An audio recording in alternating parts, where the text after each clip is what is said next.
In this video, I am going to show you the two different ways that you can reserve Chromebooks, iPads, and the library.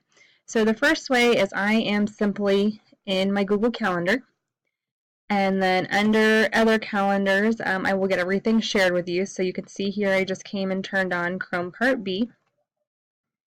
And so now you see all of the different reservation slots, and our reservation slots are just by class period.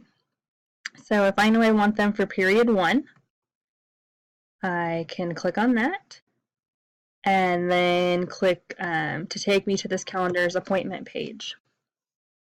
And then it brings me up everything. So then when I do that, I know, okay, I want it tomorrow for period 1.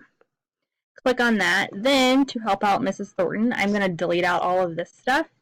And then all she really needs to know is the last name. So I just type in my last name and save.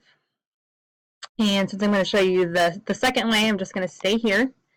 So the other way is just having this bookmarked, which is typically how I go there. Like I have it bookmarked up here. And so now still kind of the same process. There's nothing here because Chrome Cart B is now reserved, but let's say that I knew I also wanted it for 7th period. Same thing, I'm going to click on it and put in my last name and save it. And so now we can see, you know, those 2 periods are reserved. So it's a pretty simple process. So either way, you can go just from your Google Calendar or have things bookmarked and it will pull you to this reservations calendar.